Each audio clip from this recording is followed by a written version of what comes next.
அமெரிக்க நாட்டினுடைய ஜனாதிபதி Donald Trump Israel மற்றும் அமெரிக்கா இணைந்து நடாத்திய தாக்குதலில் ஈரான் நாட்டினுடைய அதி உச்ச தலைவர் அயத்துல்லா அலி கொமைனி இறந்து விட்டதாக குறிப்பிட்டிருக்கின்றார். ஆரம்பத்தில் ஈரான் நாட்டினுடைய அபிஷியல்ஸ் இந்த கருத்தை முற்றிலுமாக நிராகரித்திருந்த நிலையில் இப்போது ஈரான் நாட்டினுடைய அரச ஊடகங்கள் இந்த நாட்டினுடைய உச்ச தலைவர் அமெரிக்கா மற்றும் இஸ்ரேல் போன்ற நாடுகள் இணைந்து நடாத்திய தாக்குதலில் இறந்து விட்டதாக உறுதிப்படுத்தி இருக்கின்றார்கள். அத்தோடு உச்ச தலைவரினுடைய மகள், மருமகன் மற்றும் பேர குழந்தை என்று அனைவரும் இந்த தாக்குதலில் இறந்து போயிருப்பதாக ஊடகங்கள் உறுதிப்படுத்தி இருக்கின்றன. இப்போது ஈரான் நாட்டினுடைய அரசியல் அமைப்பின்படி ஒரு புதிய நடைமுறை அமல்படுத்தப்படும். அதன் அடிப்படையில் ஈரான் குடியரசுத் தலைவர், நீதித்துறை தலைவர் மற்றும் பாதுகாவலர் கவுன்சிலில் இருந்து ஒரு மதக்கூறு இணைந்து நாட்டை வழிநடத்த ஒரு கவுன்சிலை அமைப்பார்கள். இதற்கிடையில் இஸ்ரேல் ஈரானுக்கு எதிராக புதிய தாக்குதல்களை தொடங்கியதாக அறிவித்திருக்கின்றது. அதே நேரத்தில் ஐக்கிய அரபு எமிரேட்ஸ் மற்றும் பஹ்ரைன் ஆகிய நாடுகளிலும் புதிய ஈரான் தாக்குதல் பதிவாகி இருப்பதும் குறிப்பிடத்தக்க விடயம். அமெரிக்கா மற்றும் இஸ்ரேல் இணைந்து நடாத்துகின்ற இந்த தாக்குதல் நடவடிக்கைகளை உடனே நிறுத்துமாறு மத்திய கிழக்கு நாடுகள் கோரிக்கை விடுத்திருந்த போதிலும் தாக்குதல் நடவடிக்கைகள் தொடர்ந்து நடத்தப்படும் என்று இரண்டு தரப்பு தலைவர்களும் கூறியிருந்ததோடு அதன் மூலமாக ஈரான் நாட்டினுடைய உச்ச தலைவரை கொன்றும் இருக்கின்றார்கள். அத்தோடு பிராந்திய நாடுகளில் காணப்படுகின்ற அமெரிக்க ராணுவ தளத்துக்கு ஈரான் நடாத்துகின்ற இந்த தாக்குதலானது ஈரானை தற்காத்துக் கொள்ளும் நடவடிக்கைகளில் ஒன்றாக கருதப்படுகின்றது என்று ஐக்கிய நாடுகள் சபையில் ஈரானுக்கான தூதுவர் பேசியிருக்கின்றார். அத்தோடு தாக்குதல் நடவடிக்கைகள் நிறுத்தப்படுவது தொடர்பான எந்த விதமான அறிவித்தல்களும் இதுவரை கிடைக்கப்பெறவில்லை என்றும் கூறியிருக்கின்றார். கடந்த சில மணி நேரங்களில் கத்தார், ஜோர்டான், பஹ்ரைன் மற்றும் ஐக்கிய அரபு எமிரேட்ஸ் ஆகிய நாடுகளில் புதிய தாக்குதல்கள் பதிவாகி இருக்கின்றது.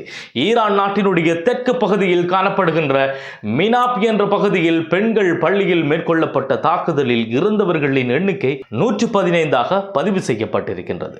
இந்த தாக்குதல்களில் எந்த தரப்பு அதிகளவான இழப்புகளை சந்தித்தது என்பதை தாண்டி அடுத்தடுத்த நாட்களில் நடக்கப் போகின்ற விடயம்தான் மிகவும் ஒரு முக்கியமான வரலாற்றை திருப்பி போடக்கூடிய சம்பவங்களாக இருக்க போகின்றது என்று எதிர்வு கூறப்படுகின்றது. இதனால் மத்திய கிழக்கில் என்ன நடக்கப் போகின்றது? உலக சந்தையில் எண்ணெய் விலையின் நிலைமை என்னவாக போகின்றது? உலக நாடுகளில் காணப்படுகின்ற ஏழை மக்களின் நிலை என்ன என்பது போன்ற பல்வேறுபட்ட விடயங்களை இந்த காணொளியில் நாங்கள் பார்க்க போவதால் இந்த வீடியோவை ஸ்கிப் பண்ணி விடாமல் முழுமையாக பார்த்துவிட்டு உங்களுடைய நண்பர்களுக்கும் இதனை ஷேர் செய்து விடுங்கள். கடந்த ஆண்டு ஜூன் மாதம் 12 நாட்கள் நடந்த கடும் தாக்குதலுக்கு பிறகு போர் நிறுத்தம் அறிவிக்கப்பட்ட போது இஸ்ரேலிய பிரதமர் நெதன்யாகு உலகிற்கு ஈரானுடைய அணுத்திட்டம் அளிக்கப்பட்டு விட்டதாக வெற்றி கர்ஜனை ஒன்றை போட்டார். அந்த வெற்றி கர்ஜனை முடிந்து வெறும் 9 மாதங்களில் மீண்டும் ஈரான் மீது தாக்குதல் நடக்கின்றது. இந்த முறை இஸ்ரேல் மட்டுமல்ல, அமெரிக்காவும் நேரடியாக களத்தில் இறங்கி இருக்கின்றது. மொத்த மத்திய கிழக்கையும் தலைகீழாக மாற்றக்கூடிய ஒரு மகா யுத்தத்தின் ஆரம்பத்தை நாம் இன்று கண்ணெதிரே பார்த்து கொண்டிருக்கின்றோம். இந்த போரை சரியாக புரிந்து கொள்ள வேண்டும் என்றால் கொஞ்சம் பின்னோக்கி பார்க்க வேண்டியது காலத்தின் அவசியமாகும். ஏனென்றால் இது திடீரென்று நடந்த ஒன்று அல்ல. பல ஆண்டுகளாக கட்டமைக்கப்பட்ட ஒரு அரசியல் மற்றும் இராணுவ சதுரங்க ஆட்டத்தின் நேரடி விளைவுதான் இது. 2015ஆம் ஆண்டு அமெரிக்க அதிபர் ஒபாமா மேற்கத்திய நாடுகளுடன் இணைந்து ஈரானோடு ஒரு அணு ஒப்பந்தம் கையெழுத்திட்டிருந்தார். அந்த ஒப்பந்தம் என்ன சொன்னதென்றால் ஈரான் தனது அணு திட்டத்தை கட்டுப்பாட்டில் வைத்துக் கொள்ள வேண்டும் என்றும் அதற்கு பதிலாக ஈரான் மீது விதிக்கப்பட்டிருந்த கடுமையான பொருளாதார தடைகள் தளர்த்தப்படும் என்பதுதான். ஆனால் நெதன்யாகு இந்த ஒப்பந்தத்தை வெளிப்படையாக எதிர்த்தார். இது ஈரானுக்கு பலனளிக்கும் ஒப்பந்தம் என்றும் இது இஸ்ரேலின் பாதுகாப்புக்கு மிகவும் ஆபத்தானது என்றும் கடுமையாக விமர்சித்திருந்தார். அதற்கு பிறகு 2018இல் அமெரிக்காவின் ஆட்சி பீடத்தில் ஏறிய ட்ரம்ப் தனது முதல் பதவி காலத்திலேயே பராக் ஒபாமாவினால் கையெழுத்திடப்பட்ட ஒப்பந்தமானது மிகவும் மோசமானது என்று கூறி அந்த ஒப்பந்தத்தில் இருந்து வெளியேறியிருந்தார். அது மட்டுமல்லாமல் ஈரான் மீது கடும் பொருளாதார தடைகளையும் விதித்தார். ஈரானை வலுக்கட்டாயமாக பேச்சுவார்த்தைக்கு இழுத்து வர அதிகபட்ச அழுத்தம் என்ற திட்டத்தை செயற்படுத்தினார். இந்த சூழலிலேயே 2025 ஜூன் 13ஆம் தேதி நெதன்யாகு அமெரிக்காவின் அனுமதியோடு ஈரான் மீது நேரடி தாக்குதலை தொடங்கினார். அமெரிக்காவும் சில அணு நிறுவனங்களை குண்டு வீசி தாக்கியது. 12 நாட்கள் போர் நடந்தது. பிறகு போர் நிறுத்தம் ஏற்பட்டது. ஆனால் பிரச்சனை தீராமல் இது வளர்ந்து இப்போது பெரியதாகி நிற்கின்றது. இப்போது நடந்து கொண்டிருக்கின்ற இந்த தாக்குதலுக்கு முன்னதாக கூட ஈரானுடைய அணு ஆலை தொடர்பான பேச்சுவார்த்தை ஜெனீவாவில் அமெரிக்காவுக்கும் ஈரானுக்கும் இடையில் இந்த வாரத்தில் நடந்து கொண்டிருந்தது. இந்த பேச்சுவார்த்தையினுடைய 3வது கட்டம் தற்போது நிறைவு பெற்றிருக்கின்ற போது இந்த பேச்சுவார்த்தைக்கு ஓமான் நாட்டினுடைய வெளியுறவுத்துறை அமைச்சர் மத்தியஸ்தராக செயற்பட்டுக் கொண்டிருக்கின்றார். இதுவரை நடைபெற்று முடிவடைந்த பேச்சுவார்த்தைகள் ஒரு வெற்றிகரமான முன்னேற்றத்தை அடைந்திருப்பதாகவும் அடுத்த கட்டமாக தொழில்நுட்பம் சார்ந்த பேச்சுவார்த்தைகள் எதிர்வரும் திங்கட்கிழமை நடக்க இருந்ததாகவும் ஓமான் நாட்டினுடைய வெளியுறவுத்துறை அமைச்சர் கூறியிருக்கின்றார்.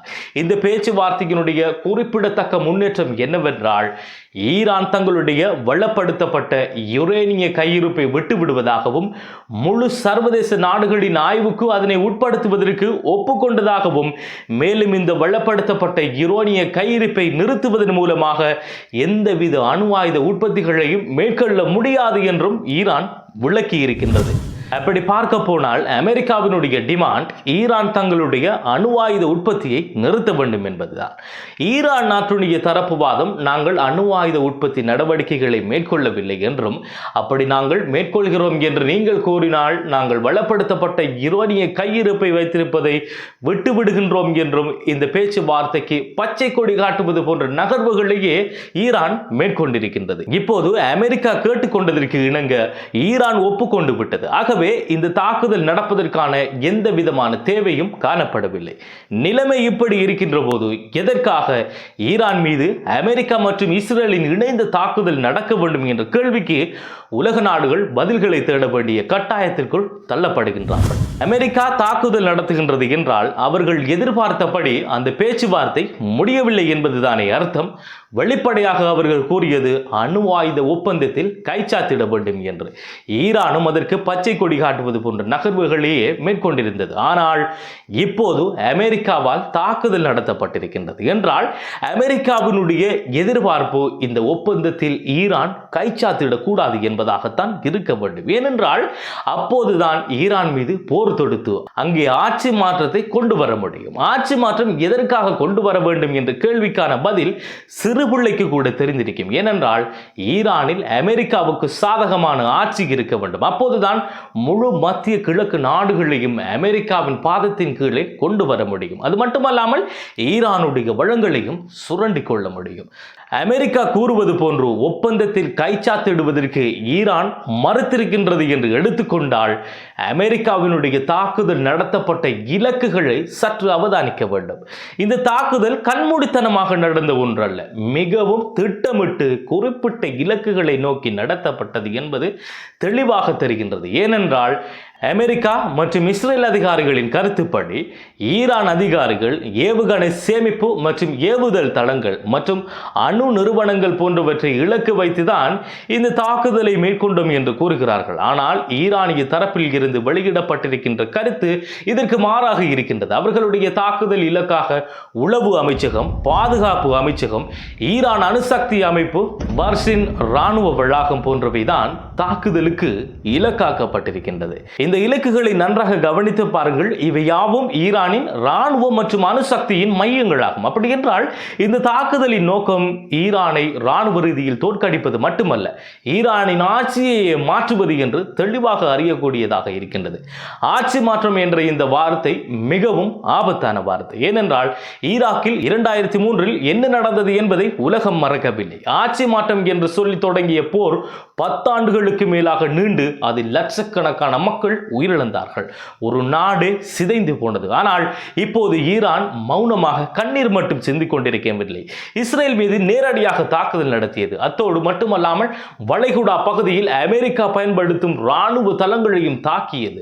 பஹ்ரைனில் உள்ள அமெரிக்க தளம், கத்தாரில் உள்ள அமெரிக்க தளம், குவைத்தில் உள்ள அமெரிக்க தளம், ஐக்கிய அரபு அமீரகத்தில் உள்ள அமெரிக்க தளம் என்று வளைகுடா முழுவதிலும் ஈரானின் பதிலடி சென்றது. இந்த முழு கதையிலும் நெதன்யாகுவின் பாத்திரம் மிகவும் கவனமாக பார்க்கப்பட வேண்டியது. ஏனென்றால் அவர் இஸ்ரேல் வரலாற்றில் மிக நீண்ட காலம் ஆட்சி செய்த பிரதமர். தனது அரசியல் வாழ்க்கை முழுவதும் ஒரே ஒரு நோக்கத்தை கொண்டே இயங்கி இருந்தார். அது ஈரான் ஒருபோதும் அணு ஆயுதம் வைத்திருக்க கூடாது என்பதுதான்.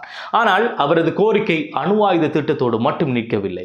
ஈரானின் ஏவுகணைகளும் குறைக்கப்பட வேண்டும் என்று கூறியிருந்தார். 300 கிலோமீட்டர் தூரத்திற்கு மேல் செல்லக்கூடிய ஏவுகணைகள் ஈரானிடம் இருக்கக்கூடாது என்று சிவப்பு கோடு வரைந்தார். அது மட்டுமல்ல, மத்திய கிழக்கில் ஈரான் ஆதரிக்கும் அனைத்து இராணுவ குழுக்களையும் கட்டுப்படுத்த வேண்டும் என்றும் கூறியிருந்தார். அதாவது ஹமாஸ், ஹெஸ்புல்லா, ஹவுதி ஆகியவர்களுக்கான ஈரான் ஆதரவு நிறுத்தப்பட வேண்டும் வலியுறுத்திக் கொண்டிருந்தார். இந்த கோரிக்கைகளை கவனித்தால் புரியும், இவை வெறும் அணு பாதுகாப்பு பற்றியது மட்டுமல்ல, இவை மொத்த மத்திய கிழக்கில் ஈரானின் செல்வாக்கையை முடிக்க நினைக்கும் கோரிக்கைகள்.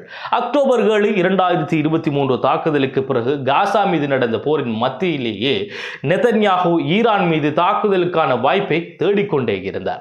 அமெரிக்காவிடமிருந்து பச்சை விளக்கு கிடைத்ததும் நேரடியாக களமிறங்கிவிட்டார். இப்போது அமெரிக்கா இந்த பகுதியில் எந்த அளவு ராணுவ பலத்தை திரட்டி இருக்கின்றது என்று சொன்னால், 2003 ஈராக் மீது படையெடுத்த நேரத்திற்கு பிறகு இந்த பகுதியில் இல்லாத மிகப்பெரிய அளவிலான ராணுவ படை திரட்டப்பட்டிருக்கின்றது என்று ஆய்வாளர்கள் கூறிக்கொண்டிருக்கின்றார்கள். USS ஜெரல்ட் ஆர் ஃபோர்ட் எனப்படுகின்ற உலகின் மிகப்பெரிய விமானவாகினி கப்பல் இந்த பகுதியில் நிலைநிறுத்தப்பட்டிருக்கின்றது. இந்த படை குவிப்பு ஈரானை அணு ஒப்பந்தத்திற்கு வற்புறுத்துவதற்காக என்று சொல்லப்பட்டது. ஆனால் பேச்சுவார்த்தை முன்னேறிக் கொண்டிருந்த நேரத்திலேயே தாக்குதல் நடந்திருக்கின்றது.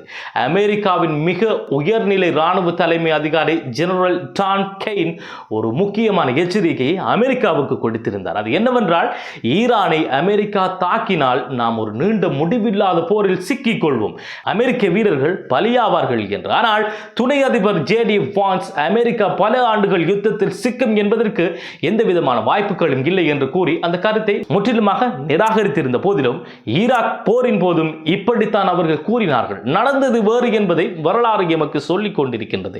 இப்போது மிகவும் முக்கியமான கேள்விக்கு வருவோம். இனி என்ன நடக்கும்? ஈரானின் ராணுவ வல்லமை அமெரிக்கா மற்றும் இஸ்ரேலுக்கு நிகரானது அல்ல என்பது உண்மைதான். ஆனால் ஈரான் இந்த போரில் தனியாக இல்லை. வளைகுடா முழுவதிலும் உள்ள அமெரிக்க தளங்களை தாக்கும் திறன் ஈரானிடம் இருக்கின்றது என்று ஏற்கனவே நிரூபிக்கப்பட்டிருக்கின்றது. இதனால் உலக பொருளாதாரம் என்னவாகும் என்று கேட்டால், எண்ணெய் விலை வானை தொடும். மத்திய கிழக்கிலிருந்து எண்ணெய் ஏற்றுமதி பாதிக்கும். உலக சந்தைகள் நடுங்கும். சாதாரண மனிதர்கள் உலகம் முழுவதிலும் இந்த போரின் விலையை தங்கள் வாழ்க்கையில் செலுத்த வேண்டியிருக்கும். பேச்சுவார்த்தை நடக்கும் போது போர் நடத்தப்படுகின்றது. சமரசம் கையில் இருக்கும் போது குண்டு போடப்படுகின்றது. ஈரானில் வாழும் லட்சக்கணக்கான சாதாரண மக்கள், இஸ்ரேலில் வாழும் குடும்பங்கள், வளைகுடா நாடுகளில் வாழும் பல கோடி மக்கள் இந்த போரை விரும்பவில்லை. போரை தீர்மானிப்பவர்கள் பாதுகாப்பான இடங்களில் இருக்கின்றார்கள். துன்பப்படுவது சாதாரண மனிதர்கள் மட்டுமே என்பதுதான் போரின் மிகப்பெரிய கொடுமையாகும் என்பதை கூறிக்கொண்டு, மேலும் இது தொடர்பான புதிய தகவல்கள் கிடைக்கின்ற போது அதனை உடனுக்குடன் விரைவாக வழங்குவதற்கு நான் தயாராக இருப்பதால் என்னுடைய இந்த யூடியூப் சேனலை சப்ஸ்கிரைப் பண்ணுவதன் மூலம் அதனை உடனுக்குடன் பெற்றுக்கொள்ள முடியும் என்பதை கூறிக்கொண்டு இந்த காணொளியிலிருந்து விடைபெறுவது அப்துல் லத்தீப் ஹசன் நிஸ்ஃபி.